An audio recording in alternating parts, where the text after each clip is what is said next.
Morning बच्चों। आज हम पढ़ेंगे रसखान के सवैये का अगला छंद। मोर पखा सिर ऊपर राखी हूँ, गुंज की माल गरे पहरोंगी। ओढ़ी पीतम्बर लै लकुटी बन, गोधन ग्वारिन संग फिरोंगी। भावतो वही मेरो रसखानी, सो तेरे कहे सब स्वांग करोंगी। या मुरली मुरली धर की अधरान धरी, अधराना धरोंगी। इस छंद में एक गोपी दूसरे गोपी से कहती है कि क्या तुम कृष्ण के समान रूप धारण करोगी क्या। एक गोपी को क्या होता है, दूसरे गोपी से कहती है कृष्ण के समान रूप धारण करने को। क्यों? क्योंकि उसे कृष्ण की को देखने की इच्छा हो रही थी। गोपी कृष्ण को देखना चाहती थी, तो कहती है कि तुम कृष्ण के समान रूप धारण करोगी। तो दूसरी गोपी तैयार हो जाती है कि हाँ सखी, जैसी तुम्हारी इच्छा है मेरी भी यही इच्छा है कि मैं भी तो कृष्ण को देखना चाहती हूँ, तो जैसा तुम कहोगी मैं वैसा करने को तैयार हूँ। तो मोर पखा, यहाँ पे कठिन शब्दों के अर्थ हम देख लेते हैं। मोर पखा का अर्थ है मोर का पंख। राखी हूँ का अर्थ है रखना। गुंज, ये रत्ती जिसे कहते हैं हम, एक पत्थर होता है काले और सफ़ेद रंग का, वही उसे ही हम गुंज कहते हैं। पहरोंगी का अर्थ है पहनना। लकुटी, लकड़ी या डंडा जिसे लेकर श्री कृष्ण गाय को चराने जाते थे। ग्वारिन, ग्वालन। संग फिरोंगी, साथ में फिरना। भावतो मतलब अच्छा लगना। स्वांग करोंगी मतलब रूप धारण करना। अधरान धरी, अधरान धरोंगी, इसका अर्थ है कि होठों पे धारण करना। तो आगे हम इसका अर्थ देखते हैं। क्या कहती है गोपी कि मोर पखा सिर ऊपर राखी हूँ, मैं मोर के पंख को सिर के ऊपर रखूँगी। गुंज की माल गले पहरूँगी, जैसे कि श्री कृष्ण, गुंज की माल का अर्थ है रत्ती, काले सफ़ेद रंग के पत्थर जिसकी माला श्री कृष्ण, लाल या सफ़ेद रंग के पत्थर जिसकी माला श्री कृष्ण गले में धारण करते हैं।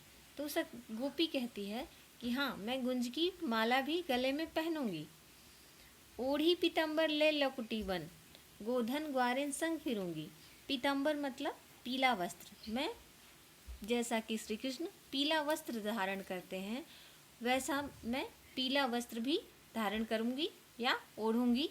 ले लकुटी बन, गोधन ग्वारिन संग फिरूंगी, और कृष्ण के समान लकड़ी लेकर या डंडा लेकर ग्वारन के संग फिरूंगी, मतलब गोधन, गायों को चराने के लिए गायों के साथ साथ फिरूंगी ग्वालन बनकर। भाव तो वही मेरो रसखानी, सो तेरे कहे सब स्वांग रसो करूंगी। हे सखी, जो तुम्हें पसंद है वो तो मुझे भी पसंद है, अर्थात श्री कृष्ण तुम्हें पसंद है तो श्री कृष्ण मुझे भी पसंद है। तो यहाँ पे क्या रसखान कहते हैं कि सखियाँ कहती हैं कि जो तुम्हें पसंद है वो मुझे पसंद है, तो जो तुम कहोगी मैं सारा रूप वैसा ही धारण करूँगी, सारा स्वांग मैं वैसा ही रचूँगी।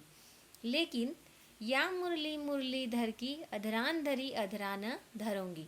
लेकिन एक काम मैं कभी नहीं करना चाहती, वो क्या है कि मुरलीधर की जो मुरली है, जो हमेशा अपने कमर में बांधे रहते हैं, अधरान यहाँ कमर में बांधे रहते हैं और वो उसे जब बजाते हैं तो होठों पे लगाते हैं, वो मैं उस मुरली को कभी धारण नहीं करूँगी।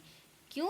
क्योंकि मुझे वो मुरली बिल्कुल पसंद नहीं है। वह मुरली मुझे अपनी सौत के समान लगती है। गोपियों को कृष्ण की मुरली उनके सौत के समान लगती थी, क्योंकि वह हमेशा कृष्ण के कमर से लिपटी रहती थी या फिर उनके होठों पर रहती थी। तो इसलिए यहाँ पे क्या कहती है गोपी कि मैं हर स्वांग करूँगी, जो तुम कहोगी हर स्वांग करूँगी, लेकिन मैं उस मुरली को अपने होठों पे धारण नहीं करूँगी। फिर से देख लेते हैं। मोर पखा सिर ऊपर रखूँ, गुंज की माल गले पहरूँगी। मैं मोर के पंख को सिर के ऊपर रखूँगी और गुंज की माला गले में पहनूँगी। ओढ़ी पीतम्बर ले लकुटी वन, गोधन ग्वारिन संग फिरूँगी। मैं पीले वस्त्र पहनकर और लकड़ी लेकर गायों के साथ ग्वारन बन के उनके साथ फिरूँगी या घूमूँगी। भावतो वही मेरो रसखानी, सो तेरे कहे सब स्वांग रजूंगी। रसखान कहते हैं कि यहाँ गोपी एक दूसरे से कहती है कि तुम्हें अगर कृष्ण पसंद है तो हमें भी कृष्ण पसंद है, तो जो तुम कहोगी मैं सब रूप धारण करूंगी जो कृष्ण धारण करते हैं, लेकिन एक चीज़ मैं नहीं करूंगी। क्या है? या मुरली मुरलीधर की अधरान धरी अधरा न धरूंगी।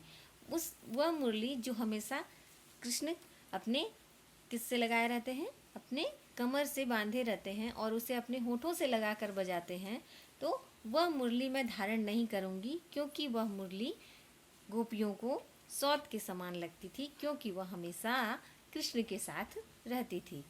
ये था आपका तीसरा छंद। अगले छंद के साथ हम फिर से मिलेंगे। तब तक के लिए गुड बाय।